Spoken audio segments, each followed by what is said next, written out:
Hello friends, good evening. मैं आ गई हूँ अपने टेरेस पे। आप लोग सब ठीक होंगे आशा करती हूँ, और मैं भी ठीक हूँ और अपने अपने गार्डनिंग के काम में व्यस्त होंगे सारे। तो गर्मी बहुत हो गई है फ्रेंड्स, सभी अपने प्लांट्स को बचाने की कोशिश में लगे हुए हैं। और मैं भी एक छोटी सी कोशिश करने वाली हूँ। आज आपको वो वाला फर्टिलाइज़र बताऊँगी जो आपके घर में ही आप तैयार कर सकते हो और अपने प्लांट्स को गर्मी से बचा सकते हो।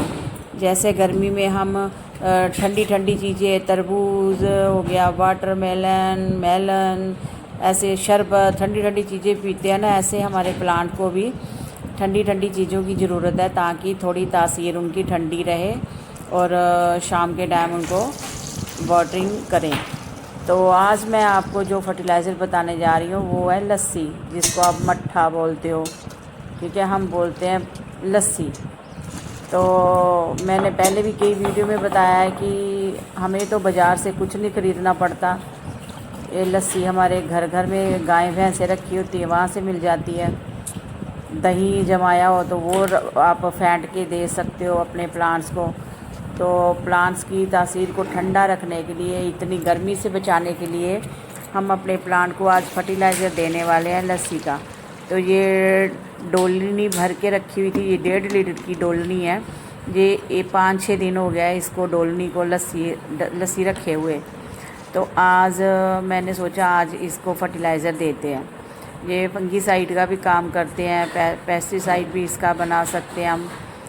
तो एक तो होता ना, मिट्टी के बर्तन में इसको 8-10 दिन के लिए रख दो ढक के, तांबे के बर्तन में। बट इतना कौन झंझट करे, क्योंकि हम अभी गर्मी आ गई है, कोई ना कोई फर्टिलाइज़र देते रहेंगे। एलोवेरा का देंगे, प्याज के छिलकों का देते रहते हैं हम, और वीडियो आप लोगों के साथ शेयर भी करते हैं। तो बस यही बताने वाली हूँ कि अपने प्लांट्स को गर्मियों से कैसे बचाएं। धीरे धीरे करके आप डेली, जैसे आप ठंडी ठंडी चीज़ें खाते हो, बस इनको भी ऐसे थोड़ा थोड़ा ठंडा ठंडा इनको देते रहिए, ताकि ये इनको हम काफ़ी हद तक हम गर्मी से बचा सकें। ऐसे गर्मी तो बहुत पड़ रही है और प्लांट जलने भी शुरू हो गए हैं। तो आंधी तूफ़ान बहुत आ रहे हैं, इसलिए हिम्मत नहीं हो रही दोबारा कि कैसे करें कंटिन्यू, फिर दोबारा कैसे करें प्लांट बच जाए। बस यही कोशिश रहती है सभी गार्डनर की कि प्लांट बच जाए। तो ग्रीन नेट दोबारा से फिर सेट करेंगे, फिर प्लांट को वहाँ तो है अभी सारे सीमेंट के पौध, बहुत भारी पोट है सीमेंट के, बहुत मुश्किल हो जाता है। बट शौक़ भी अजीब अजीब पाल रखे हैं, तो फिर उनको पूरा भी तो करना है जो शौक़ पाल रखे हैं। तो अभी ये मैं लस्सी देने वाली हूँ फर्टिलाइज़र, तो ठंडा ठंडा फर्टिलाइज़र देने वाली हूँ अपने प्लांट्स को।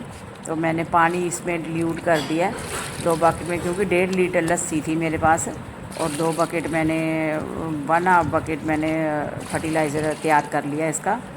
तो अभी मैं अपने प्लांट्स को दे दूँगी, और मेरी बेटी इसमें मेरी पूरी हेल्प करती है। और कुछ प्लांट तो ऐसे होते हैं जिनको ना हम पानी दें, तो ऐसे नॉर्मल केयर, जैसे सब प्लांट को पानी दे रहे हैं, उनको ना भी बीच में 2-4 दिन देंगे ना, और तब भी अच्छे से सर्वाइव करते हैं। और कुछ प्लांट होते हैं जो हमें बहुत ही प्यारे होते हैं और बहुत फेमस होते हैं, सभी गार्डनर की पसंद होते हैं। तो वो वाले प्लांट को थोड़ा स्पेशल केयर की ज़रूरत होती है। तो उनके लिए कभी हम स्प्रे कर देते हैं एलोवेरा का फर्टिलाइज़र बना के, कभी वाटरमेलन के छिलके भिगो के रख लेते हैं, वो अभी गर्मियों में चलता रहेगा। तो ये मैंने थोड़ा शावरिंग में करने के लिए ना, इंडोर गार्डन में, इंडोर प्लांट में शावरिंग करने के लिए मैंने इसमें भर लिया, पंप में भर लिया मैंने। तो अभी मैं प्लांट दूंगी, ये मेरा पोनी टेल का प्लांट है, इसको दे दूंगी। तो ये मधुमालती वाइन है, इसको दे दूंगी। ये मेरा है अमरलिस लिली। आप सभी लोगों के अमरलिस लिली खिले हुए हैं ना, हमारे नहीं खिले अभी, हमारे पता नहीं कब खिलेंगे, क्योंकि मैंने रिपोर्ट कर दिए थे, ये दिसंबर में शायद रिपोर्ट किए थे मैंने। एक बल्ब से तैयार किए हुए ये मेरे सारे प्लांट।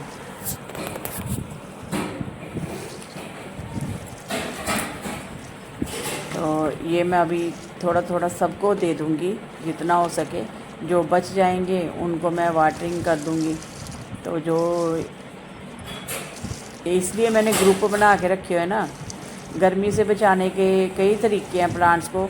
आप ग्रुप बना के रख दो, झुंड में, जैसे झुंड में बच जाते हैं ना, जैसे ग्रुप में, ऐसे आप ग्रुप में, जैसे देखो 3-3 लाइनें मैंने बना दी है, ग्रुप में रखे हुए हैं। और ये विंटर फ्लावर है जो ये अभी निकालने नहीं दे रहे, मेरे हस्बैंड बोल रहे हैं कि इसका बीज रखना, घर पे तैयार करना। ये तुलसी मैया है, ये छुई मुई टच मी नॉट जो प्लांट है, सबको मैंने जो मेन प्लांट है ना उनको फर्टिलाइज़र दूंगी, क्योंकि इनको भी जो हिबिस्कस है ना, इसको और गुलदाउदी क्रिसैंथेमम, इन दोनों को ना वाइट फंगस ही ज़्यादा लगती है।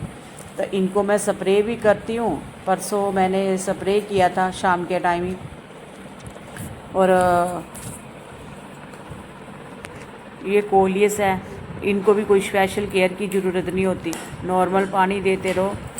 बट ये है कि आप अभी जैसे फर्टिलाइज़र ये वाला दे रहे हो ना, पत्तों में शाइन आएगी।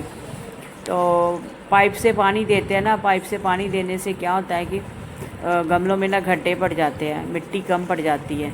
फिर अभी मिट्टी भी देनी पड़ेगी, इसमें खाद वगैरह मिक्स करके थोड़ा थोड़ा मैं देती जाऊंगी सबको पानी, और आपके साथ बातें करती रहूँगी।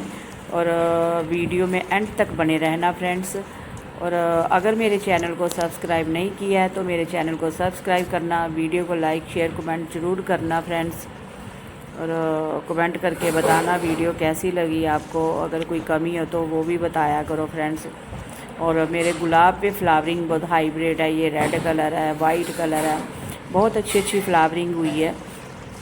और बहुत वीडियो भी शूट करी है फ्लावरिंग की। दैन ये निगोडिया प्लांट है, ये मेरा कनेर का प्लांट, अभी फ्लावरिंग नहीं शुरू हुई, सबके फ्लावरिंग शुरू हुई है, मेरे फ्लावरिंग नहीं शुरू हुई। तो पोट्स में ये होता है कि पोट्स में केयर की ज़रूरत तो होती है, गुडाई फर्टिलाइज़र वगैरह सब देना पड़ता है। तो ज़मीन में अगर यही प्लांट मेरे दूसरे घर पे ज़मीन में लगे हुए ना, कितनी फ्लावरिंग होती है उस पर। ये होली हो के लोगों के ख़त्म हो गया और मेरे अभी चल रहे हैं होली हो के प्लांट। गार्डनिंग करने का अपना अपना तरीका होता है यार, है ना, अपना अलग अलग तरीका होता है। तो धूप बहुत आ रही है, देखो लोगों के एक्जोरा पे भी फ्लावरिंग हो रही है, मेरे एक्जोरा पे फ्लावरिंग नहीं हो रही। और क्रिसैंथेमम जो सबके सूख चुके और मेरे फ्लावरिंग हो रही है। ये खुफिया का प्लांट है मेरे पास, वाइट फ्लावर है, इस पर सूख चुका था, अभी फिर दोबारा हरा हो गया था। डेविल बागबोन, ये नागडोन है। बस ऐसा लगता है कि अभी मेरे पास कम है प्लांट, मुझे और ज़्यादा प्लांट करने। और बोगनविला मैंने कितनी बार, ये मेरे हिबिस्कस के प्लांट है, इस पर मैंने नीम ऑयल स्प्रे भी किया था, क्योंकि इसमें वाइट कलर के ना वो लग चुके हैं, और वाइट सा फंगस होती है ना, मिलीबग्स, वो लग चुकी है। तो मैंने पिछले साल भी गर्मियों में भी किया था, तो काफ़ी हद तक ख़त्म हो गई थी, चींटियाँ लगी थी तब, तो चींटियाँ बर्ड्स भी खा जाती थी इसके। तो 3-4 कलर के मेरे पास हिबिस्कस है, बहुत सुंदर है। ये देसी वैरायटी वाला भी है। मैंने पहले ही इनको बड़ी बड़ी बकेट दे दी ताकि ये अच्छे से सरवाइव कर जाएं, काफ़ी ग्रो करें ये। तो फ्रेंड्स, बात कर रही थी मैं फर्टिलाइज़र की। तो आप प्याज के छिलकों का पानी दे सकते हो, लस्सी का पानी डिल्यूट करके दे सकते हो। हम बच्चों को बोलते हैं ना कि दूध दो, ये भी तो हमने बच्चों की तरह ही पाले हुए हैं, अपने प्लांट भी बच्चों की तरह ही पाले हुए हैं। तो इनको भी तो जो हम खाते हैं अपने बच्चों को देते हैं, इनको भी देना ज़रूरी है। तो ये भी हमारे साथ हरियाली बनाए रखेंगे, हमारे गार्डन की शोभा बनाए रखेंगे। तो ये मेरा सारे प्लांट है, ये अभी न्यू ग्रोथ वाले हैं ये सारे प्लांट। इनको भी मैं दूसरी साइड ही शिफ्ट कर दूंगी, इकट्ठे करके रख दूंगी ताकि गर्मी से बच सके, क्योंकि गर्मी बहुत पड़ने वाली है। सभी आप अलर्ट हो जाइए, गर्मी बहुत पड़ने वाली है। सभी अपने प्लांट को बचाने की कोशिश में लग जाइए और ठंडा ठंडा फर्टिलाइज़र दीजिए अपने प्लांट को। और अगर मेरी जानकारी आपको ज़रा से भी ठीक लगती है तो वीडियो को लाइक कमेंट और शेयर ज़रूर करना फ्रेंड्स। बाय फ्रेंड्स, मिलते हैं अगली वीडियो में।